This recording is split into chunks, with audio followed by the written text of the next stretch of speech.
어떻게 고민을 해야 될지 이런 것들을 여러 가지 녹여야 되는데 지금 여기 랭체인에서도 고민하고 있는 거는 지금 LLM도 어느 정도 수준이 올라왔고 사실 나머지 요소들 우리가 지금 충분하게 좋은 서비스를 만들기 위한 재료들은 이미 어느 정도 성과에 도달했다. 그러면 우리가 지금 뭘 해야 되느냐라는 관점에서 봤을 때 앞으로는 LLM 어플리케이션 개발 시장에 꽃을 피우게 될 거고 이 개발을 함에 있어서 여러 가지 도구들이 필요할 것 같아요. 뭐 아까 평가 지표도 뿐만 아니라 여러 가지 옵스 측면에서도 많이 필요할 텐데 그런 것들을 지원하기 위한 많은 툴들이 앞으로도 공개가 많이 될 거라고 하거든요. 근데 저는 또 인상 깊었던 것 중에 하나가 뭐냐면 과거와 지금 현재 개발 사이클에서 가장 큰 차이점 중에 하나가 예전에는 SI라고 해서 사이트 릴라이어빌리티 엔지니어라고 해서 뭐 서비스 운영, 모니터링, 자동화, 장애 등의 어떤 모니터링을 하는 전문 인력이 있어서 이런 것들을 그 담당자한테 완전히 일임해서 맡겼다는 거예요. 뭔가 문제가 생기면 장애를 리포트를 받고 수정해달라고 요청하고 하는데 이제는 이 트레이싱을 한 명의 1인 개발자한테 의존하는 게 아니라 내가 마케터든 기획자든 아까 팀스포츠 다 같이 뛰어들어서 이게 장애가 났으면 어떤 문제가 있는지 같이 분석을 해야 된다는 거예요. 근데 당연하게도 개발자가 아닌 분들은 이 트레이싱 추적값을 봐도 뭔 말인지 이해가 안 될 거거든요. 게다가 형태도 너무 다양하고요. 어떨 땐 사진도 들어오고 어떨 때는 뭐 비정형 데이터도 들어오니까요. 그래서 아까 제가 연장선상으로 이어서 이런 매트릭이 추가가 됐다라는 내용이었고요. 이 툴 사용 추적을 앞으로는 우리가 중점적으로 더 많이 봐야 되는데 왜냐하면 멀티 에이전트로 오면서 에이전트가 늘어났다? 그럼 에이전트가 사용하는 툴들은 더 많이 늘어날 거고 그럼 엄청나게 많은 툴 사용량들이 추적이 될 거라는 거죠. 그래서 이런 것들을 모니터링하고 분석할 수 있는 직군이 굉장히 중요하다는 거예요. 그러니까 우리가 구글의 애널리티스 직군이 구글 애널리티스가 떠오르고 나서 그게 빵 떴듯이 데이터 분석가라는 직군이 떴듯이 이제는 툴의 트래젝토리라고 얘기를 하는데 그 툴의 트래젝토리나 옵서버빌리티를 보고 우리 서비스의 방향성이나 우리 서비스를 평가할 수 있는 그런 요소들이 굉장히 중요해진다는 거죠.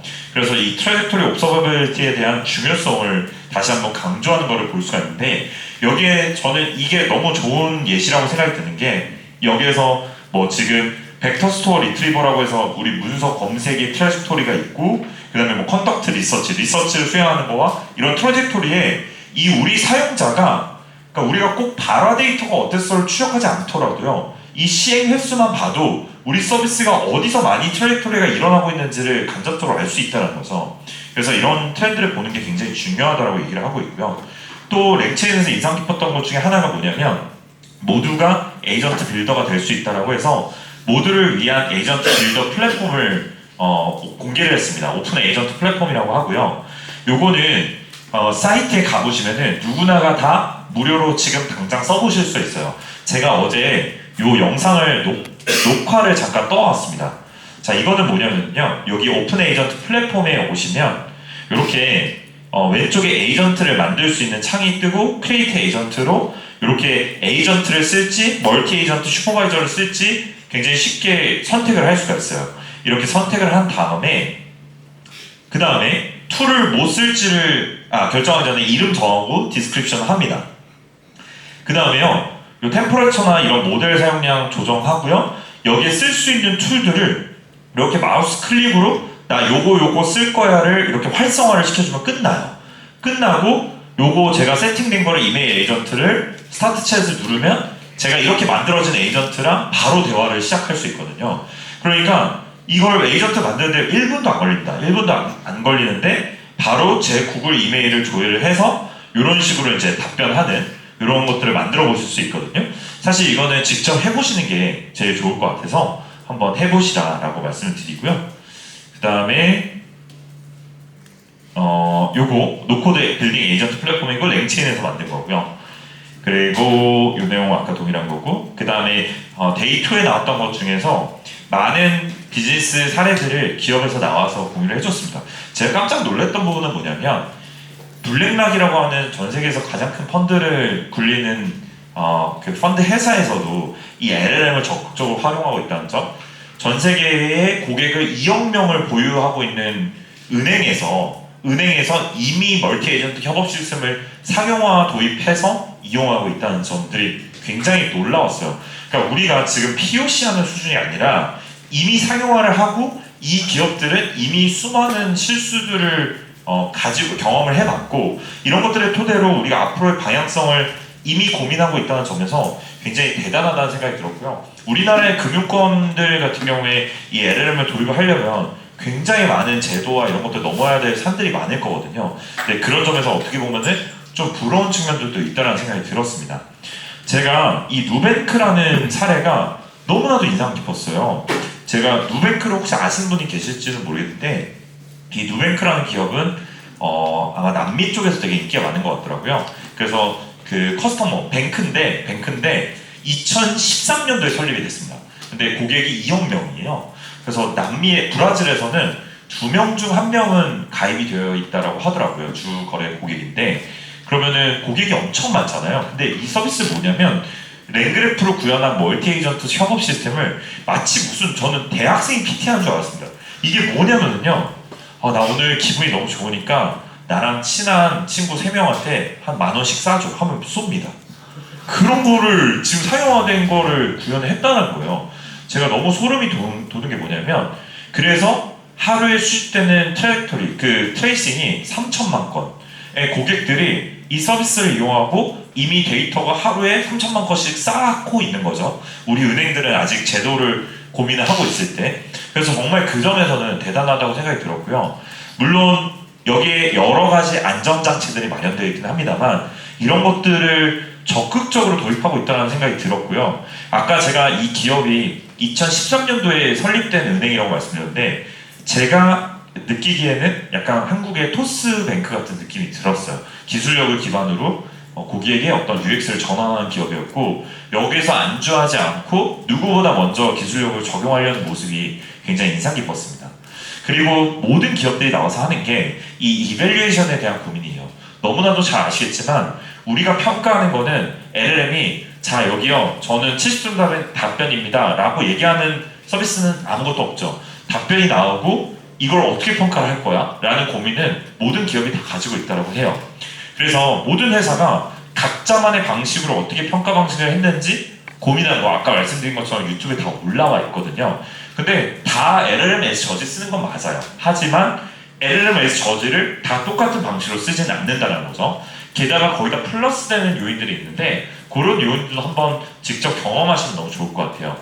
앤드류 교수님이 그 말씀을 하시더라고요. 파이어사이드 챗이라고 해서 이제 좀 편하게 하는 채팅에서 세션에서 자기는 20분 만에 그러니까 앤드류 교수님도 당연히 개발자가 아니니까 내가 코딩을 잘한다는 게 아니라 아주 간단한 예제 코드라도 써서 20분 만에 평가를 할 수 있다. 당연히 완벽하지 않겠죠? 근데 앤드류 교수님은 그렇게라도 평가를 빠르게 도입할 줄 알아야 된다고 강조를 하시더라고요. 그러니까 너무 많은 기업들이 이걸 평가를 도입하기 전에 야 이게 맞아? 저거 맞아? 너무 많이 토론을 한다는 거예요. 그러지 말고 일단 해봐. 그리고 너네가 어차피 완벽하게 세워봤자 그거 안 맞을걸? 너네가 100점이라고 얘기해도 서비스에 가면은 7점밖에 안 나올 수 있어. 그러면 우리가 어떤 자세로 임해야 되냐면 일단 7점짜리 만들고 런칭한 다음에 이내가 쌓이면 이 평가 방식이 고도화가 될 거란 거예요. 이걸 개발의 일부로 봐야지 처음부터 완벽하게 의사결정권자를 우리가 이렇게 하면은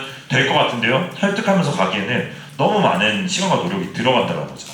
그리고 이 MCP가 요즘에 인기가 많고 되게 이 MCP 트렌드를 모두가 다 긍정적으로 보더라고요. 앤드류 교수님뿐만 아니라 모든 기업들이 MCP를 적극적으로 활용하고 있었는데 근데 여기서 고민하는 건 뭐냐면 MCP라는 새로운 개념이 왔으니까 MCP에 수많은 도구들이 있는데 이거를 어떤 도구를 선택하는가 이런 것들 평가가 필요할 것이고 그 도구를 선택해서 답을 얻었으면 그거는 몇 점짜리 답변인 건가 이런 것들에 대한 고민도 이제 추가적으로 좀 필요하다라는 의견들이 많이 나왔었습니다. 그래서 이제 오늘 시간이 얼마 없는데요. 한 10분 안에 빠르게 마치도록 하겠습니다. 그 멀티 에이전트 협업 네트워크인데 사실 제가 오늘 이전 내용을 이게 맥락이 아예 떨어지는 게 아니라 맥락이 유지가 됩니다. 그래서 이전에 있던 내용이랑 연결선상으로 말씀드리려고 하는데요. 우리가 누구나가 다 솔직히 멀티 에이전트 협업 네트워크 구축하고 싶어 합니다. 왜냐하면 에이전트가 하나보다 2명이 일을 더 잘할 것이고 2명보다 4명이 더 일을 잘할 것이다가 합리적인 생각인데, 근데 여기 계신 분들이 다 일하고 계시니까 아시겠지만 우리가 개발자 2명을 모았다고 해서 1명보다 2배의 성과가 나오는 게 아니고 10명을 뽑았다고 해서 1명보다 10배의 성과가 나오는 건 아니잖아요. 그 협업을 어떻게 하는가, 그 방법론이 되게 중요하다는 거죠.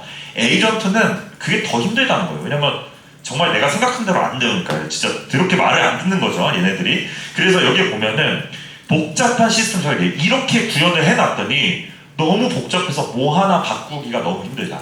이 실질적인 고민. 그 다음에 답변까지 너무 오래 시간이 걸리는데 그 긴 기다림 끝에 답변을 얻었는데 이게 안 나왔을 때 실망감. 그 다음에 마지막으로 이 에이전트 하나하나를 다 컨트롤하는 게 너무 힘들다는 거죠. 그래서 성공적인 멀티 에이전트 협업 구축 아이디어에 대해서 사실 핸즈온 세션부터 많은 기업들이 이 아이디어를 다행히도 공유를 많이 해주셨어요. 일단 첫 번째 공통으로 나왔던 거는 휴먼 인더 루브였습니다. 모든 기업이 휴먼 인더 루브를 적용하고 있었어요. 휴먼 인더 루브는요, 한마디로 에이전트가 이런 중간 과정 하나하나가 끝나고 나면은 주인님 저 다음 프로세스 진행해도 될까요? 를 물어보는 과정이죠. 이 과정이 들어가야 된다고 모든 기업이 주장하는 이유는 첫 번째는 고객과의 신뢰였어요. 고객이 이 중간 과정을 컨펌해줘서 잘못 나오면 고객이 내가 중간에 그렇게 컨펌하면 안 됐구나, 어떻게 보면은 그거를 고객한테 조금 위임할 수도 있는 거죠. 책임을 주는 겁니다. 우리가 클로드에서 MCP 쓸 때도 항상 이 툴 정말 쓰겠습니까? 예스 창이 귀찮아도 그걸 물어보거든요. 그런 과정이 반드시 필요하다고 얘기를 하고 있고요. 그리고 두 번째로는 메모리 업데이트인데, 예를 들어서 이거예요. 우리가 첫 번째 어떤 고객이 피드백을 줬어요. 첫 번째 단계가 끝나고 나서 두 번째 단계로 넘어갈 때 야 이건 이렇게 처리하면 안 되고 저렇게 처리를 해야지 라고 피드백을 줬는데, 그거를 얘가 100번 수행할 때마다 맨날 피드백 줘야 된다고 하면 엄청 짜증이 날 거예요. 야 내가 지난번에 그렇게 얘기를 했잖아, 왜 못 알아들어? 라고 하겠죠. 그러면 고객의 피드백이 장기 메모리에 들어가 있어야 되거든요. 그러면 이 메모리가 있어야 되고 이 장기 메모리를 피드백을 업데이트 해줘야 된다라는 게 필요하고요. 또 MCP를 에이전트를 쓰면 많이 사용을 할 텐데, MCP 써보신 분들은 아시겠지만 보통 저한테 연락이 오는 게 MCP를 썼는데 컨텍스트가 너무 커져서 터지는 경험들, 답변이 나오기 전에 초과하는 경험들이 많았을 거예요. 그래서 그런 것들은 이제 계층적 도구 호출이 마련되지 않아서 그런데 그런 것들이 반드시 필요하다는 거죠. 요거는 이제 후반부에 나옵니다. 그래서 평가까지 이제 차례대로 살펴볼 건데요. 아까 제가 말씀드렸던 이 앰비언트 에이전트는 뭐냐면 블로그에 가보시면 자세한 내용들이 있지만 쉽게 얘기하면 이겁니다. 우리가 이제 앰비언트 에이전트라는 거는 에이전트가 있는데 언제까지 우리가 채팅창에 들어가서 우리가 궁금한 것들을 물어보고 답변을 받는 행태가 이어질 것이냐라는 거죠. 야 너네가 챗GPT 같은 창이 앞으로 나오는 서비스에서 계속될 것 같아? 그게 아니다라는 거예요. 그럼 앰비언트라는 건 뭐냐면 우리가 인식하지 않는 무의식의 흐름 중에서 에이전트가 24시간 365일 돌면서 내 행태들을 추적하고 이걸 바탕으로 알아서 일을 처리한다는 거예요. 예를 들어서 제가 오늘 지나가는 말로 오늘 커피를 안 마셔서 너무 힘드네? 이렇게 지나가는 말로 얘기를 했어요. 그랬더니 사무실에 가서 앉았는데 에이전트가 커피 배달을 시켜서 내 사무실에 커피가 와 있는 그런 행태들을 원한다는 거죠. 그래서 앰비언트 에이전트는 한마디로 내가 명령을 시키지 않았는데 얘가 내 비서처럼 내 행태들을 잘 알고 있고 내가 원하는 것들을 알아서 척척 갖다주는 그런 반대의 개념이라고 보시면 좋을 것 같아요. 그래서 챗GPT 대화창의 UX에 의존하는 거 한계가 있다. 그 다음에 UX적인 패러다임 시프트가 요구가 된다. 또 여기서 중요한 역할이 휴먼 리더 룹이고 이 내용들을 업데이트해야 된다. 이걸 핸즈온으로 풀어낸 게 바로 에이전트 인박스라는 핸즈온 세션이 이미 무료로 다 공개가 되어 있습니다. 그 영상들도 올라와 있기 때문에 한번 보시면 좋은데요. 이게 바로 에이전트 인박스예요. 여기에 보면은 채팅창이 없어요. 챗GPT와 같은 채팅창이 없는데요. 제가 데모로 하나 보여드릴게요. 어떤 식으로 구동하는지. 이거는 제가 어제 만들어 본 이메일 에이전트 예시입니다. 자 여기 보시면 제가 가짜 이메일을 한번 보내본 거예요. 그러면 얘가요 미리 답변을 만들어 놨어요. 이미 제가 답장을 써야지가 아니라 이미 얘가 만들어 놨습니다. 근데 여러분들 아시겠지만 얘가 답장을 만들어 놨기 때문에 당연히 그 답장이 마음에 들지 않아요. 그러면 어떻게 하냐면 밑에다가 내려서 내려서 response to 아이고 죄송합니다.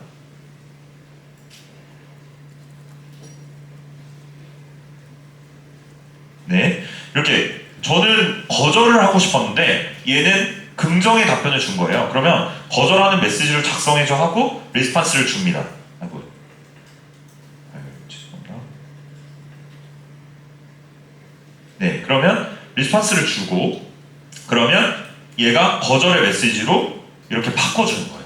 너무 간단하죠? 근데 아시겠지만 거절하는 양식이 내가 평소에 쓰는 양식이랑 맞지 않아요? 그러면은 요거는 긍정으로 한 번 더 바꿔주는 거고요. 바꾸면 또 긍정적인 메시지로 이렇게 회신이 됩니다. 네, 이렇게 되고요. 그 다음에 여기에서 이모지를 사용해서 친근감 있는 어조로 하고 가벼운 인사로 하고 제가 이렇게 쓰는 구체적인 가이드라인을 얘한테 줘요. 주면 이 리스판스를 받고 이메일 내용을 이렇게 교정을 해줍니다. 이모지를 넣고 요점 정리를 해줘요.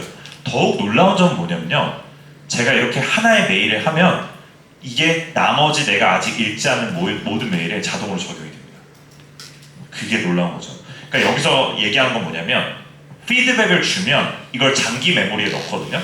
그러면 내가 이런 식으로 메시지를 작성하는 걸 좋아하는구나 라는 걸 인지를 하고 넣어줘요. 그 다음에 오는 메일들은 저는 이 과정이 생략이 되는 거예요. 더욱 놀라운 점은 제가 이거를 일정이랑도 연동을 해놨어요. 이렇게 오면은 자동으로 제가 긍정 메시지를 회신함과 동시에 일정이 들어가요. 그러니까 저는 이제 행태가 바뀌는 게 챗GPT에 내가 MCP 도구를 붙여서 일정에 등록을 해줘. 그럼 등록을 했습니다. 이런 답변 받는 방식이 아니라 정말 알아서 잘 된다라는 거죠. 그래서 이것도 이미 공개가 되어 있으니까 보시면 좋고요. 이 앰비언트 에이전트 너무 매력적이라는 생각이 드는 거예요. 그래서 이 과정들이 있는데 여기에서 중요한 게 뭐냐면 이건 코드 다 올라와 있으니까 보시면 좋은데요. 여기서 중요한 게 아까도 말씀드린 것처럼 human in the loop이죠. 왜냐면 이제는 우리가 챗GPT한테 명령을 내리는 UX는 집어치우고 내가 피드백을 주는 거를 중심으로 에이전트를 굴려보자는 거예요. 왜 우리도 직원 고용했는데 한 번 했으면 알아들었으면 좋겠지 매번 얘기하는 건 다들 싫잖아요. 그런 거와 비슷한 개념인 거죠. 근데 여기서 중요한 건 뭐냐면 여러 가지 개념들이 나오지만 이 휴먼 인터 루브로 사용자의 피드백 받았으면 그 다음에 나오는 게 이 장기 메모리에 반드시 업데이트를 해줘야지 그게 결실을 맺을 수 있다는 거고요. 또 여기서 나온 중요한 개념은 뭐냐면 휴먼 인터 루비라는 거는 뭐냐면 인터럽트가 걸려야 돼요. 그러니까 중단점이 걸려야 되고 이 중단점에서 고객이 내 주인님께서 어떤 액션을 취해야 될지 이 라우터가 반드시 필요한데 그걸 여기에서는 triage 라우터라는 용어를 씁니다. 이거는 쿼리 라우터랑 비슷해 보이지만 인터럽트의 종류를 라우팅하는 거예요. 그러니까 이런 거죠. 메일이 왔어요. 정크 메일이면은 제가 리스폰스를 할 필요 없겠죠. 그런 메일들은 자동으로 정크 메일로 들어가요. 그런 상황들은 여기에서 그 triage 라우터가 리스폰드가 필요하다라고 하지 않고요. 얘가 이그노어 저기 맨 아래에 보이시는 이그노어라는 인터럽트 가요. 그러니까 인터럽트 자체가 안 걸려요. 안 걸리는데 답변이 필요한 경우에는 notify나 respond가 붙으면서 이제 인터럽트가 딱 걸려버린 거예요. 그러니까 저기에서 라우터가 하나 필요하고 또 여기에서 보면은 라우터의 결과에 따라서 question, write, email, schedule meeting 이렇게 미팅에 등록을 해야 될지까지도 요 다음에 나오는 이 액션에서 이제 수행을 한다는 거죠. 그래서 이 라우터가 반드시 필요하다라는 내용이고요. 요 메모리에 반영하는 거 그리고 평가인데 사실 여기서 중요한 건 뭐냐면 이걸 돌려보면요. 중요한 메일인데 이그노어 되는 경우가 있고 리스판드를 해야 그러니까 이 리스판스를 안 해도 되는데 리스판스를 기다리는 애들도 있어요. 그건 뭐가 잘못됐냐면 이 인터럽트를 판단하는 이 트레이지 라우터가 잘못됐다는 거거든요. 그래서 그거에 대한 평가가 반드시 필요하다라는 거고요. 그래서 이제 이 앰비언트 에이전트 시스템, 멀티 에이전트 협업 시스템으로 가게 되면은 이제 평가를 하는 게 여러 요소에서 나오는데 첫 번째 당연하겠지만 답변에 대한 평가가 중요하겠고요. 두 번째로는 이 얘가 판단 내린 이 라우팅에 대한 평가가 중요하겠고요. 마지막으로는 얘가 도구 호출했는데 얘가 갑자기 스케줄 미팅에 등록을 해줘야 되는데 도구 추락 안 해요. 그러면 그런 것도 마이너스 페널티를 줘야겠죠? 그런 것들이 종합적으로 평가가 돼야 된다라는 거고요. 여기서 평가를 할 때는 이 스트럭처드와 언스트럭처드를 짬뽕을 했었어요. 스트럭처드 같은 경우에는 클래시피케이션인데 클래시피케이션은 리스판스, 이그노어, 그 다음에 노티파이 이렇게 세 가지 중에 하나니까 이거는 굳이 LLM 안 써도 되는 거죠. 요 세 개 중에 하나가 맞았는지 틀렸는지 평가하는 거니까 그런 것들은 정형 데이터로 exact match 이밸리에이터가 했고요. 스트럭처드 같은 경우에는 요 이메일 작성을 했는데 이게 얼만큼 잘 작성이 된 건가를 평가해야 되는데 이건 비정형 데이터니까 LLM에서 저지를 썼다라고 잘 얘기를 해주고 있습니다. 그리고 이제 MCP인데 죄송합니다. 이제 거의 마무리를 져야 될 것 같은데 빠르게 설명드리고 마무리 짓겠습니다. 이 MCP는 여러 툴을 한마디로 에이전트에 붙이는 겁니다. 이 MCP의 트렌드는 사실 거스를 수가 없고 이미 그 오픈AI, 엔트로픽, 제미나이가 다 MCP를 사용했기 때문에 이 트렌드는 간단한 거죠. 근데 문제는 뭐냐면 사람들이 많이 오해를 하는 게 MCP 도구를 쉽게 쓰는 방법은 유튜브에도 많이 나와 있으니까 그런 것들 잘 가져다 쓰시거든요. 근데 개발사의 입장에서 우리가 만든 에이전트가 도구를 진짜 잘 갖다 쓰게끔 만드는 거는 이거 또 다른 문제라는 거예요. 그래서 여기에서 보시면 그러니까 저희가 개발하고 있는 내용들을 좀 빗대어서 말씀드리면 가장 중요한 키워드는 저는 MCP 도구를 호출할 때 그냥 도구를 썼다 안 썼다의 개념으로 가면 절대 좋은 결과 나올 수 없습니다. 여기서 제가 예시를 보여드린 거는 하나 레그 MCP 예시를 보여드릴 건데 예를 들어서 웹 문서가 있습니다. 웹 문서가 있는데요. 웹에 문서가 한 1000개의 URL 정도가 있다고 해볼게요. 굉장히 방대하죠. 우리가 생각해 볼 수 있는 게 1000개의 문서의 텍스트를 다 크롤링해서 모아서 이걸 어디 벡터 DB 같은 데 저장을 해두고 우리가 MCP, 레그 MCP 도구를 만들어서 호출해서 기존에 청킹 잘라놓고 여기서 청킹해서 가져와서 쓰는 걸 하려고 하시는데 대부분 그렇게 하시면 절대 안 나올 거예요. 근데 여기서 중요한 건 이 계층적인 호출 구조를 만들어야 되는데요. 그럼 어떻게 만드는지 아이디어를 좀 드릴게요. 일단 첫 번째로는 이 다양한 소스로부터 프리프로세싱 모듈을 써서 데이터베이스에 구축하는 거, 벡터DB에 구축하는 것까지는 좋습니다. 이거는 뭐 전처리 모듈 하나 만들어서 구축해 놓으시면 될 것 같아요. 저희가 일반적으로 아는 나이브레그의 형태인데요. 여기서 붙일 때 MCP 서버 쪽에 보시면은 이 서치하는 방식들을 굉장히 세분화를 해줘야 돼요. 이 키워드 서치, 시메트릭 서치, 하이브리드 서치를 저희가 고정 벡터를 안 둬도 됩니다. MCP 서버를 만들 때는요.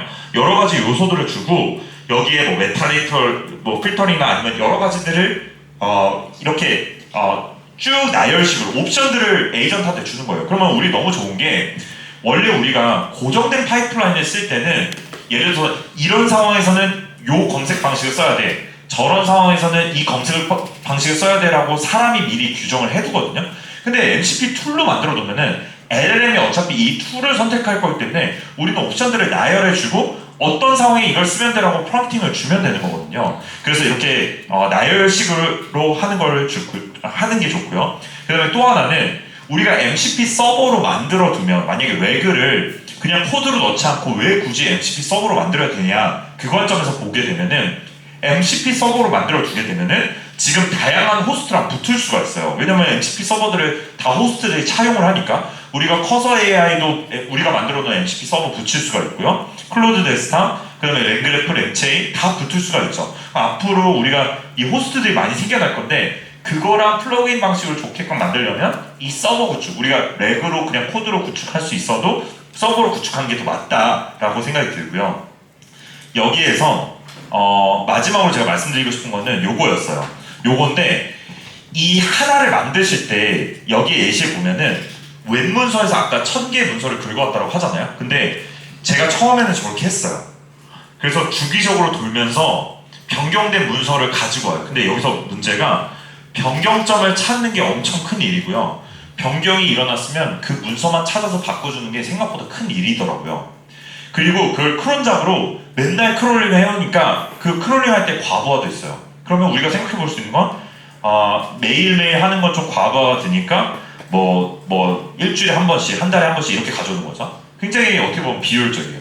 근데 이거를 저희가 바꾼 방식이 어떻게 되냐면 미리 내용들을 가지고 와서 그 벡터DB에다가 절대 저장하지 않아요. 어떻게 하냐면 웹문서를 문서의 페이지 리스트를 먼저 가져와요. 요즘에 뭐 LLMs.txt 안에 그런 내용들이 들어가 있는데 어쨌든 문서의 URL이 있고 이 URL이 어떤 내용이다 라는 걸 디스크립션으로 써서 저희가 리스트를 인덱싱을 해놓습니다. 그러니까 URL만 가지고 있어요. 본문은 안 가져와요. 그러면 맨 처음에 이 에이전트가 어떤 내용을 검색이 필요해서 요청이 들어오잖아요. 그럼 얘는 처음에 뭘 하냐면 문서 리스트가 1000개가 있는데 이 중에서 내가 이 사용자의 요청이 필요한 URL은 뭔지 그 URL 주소를 먼저 리턴하게끔 만들어요. 그러면 그 중에서 벡터 검색을 하게 되면은 5개나 10개의 URL이 나오거든요. 그럼 그 다음에 페이지 패치가 들어가는 거예요. 그 URL에 라이브로 접속을 해서요. 그 실시간으로 가져옵니다. 그러면 그 문서가 URL이 변경되는 경우는 거의 없기 때문에 변경사항이 있어도 실시간 패치해서 가져오니까 그냥 저는 신경 쓸 필요가 없는 거예요.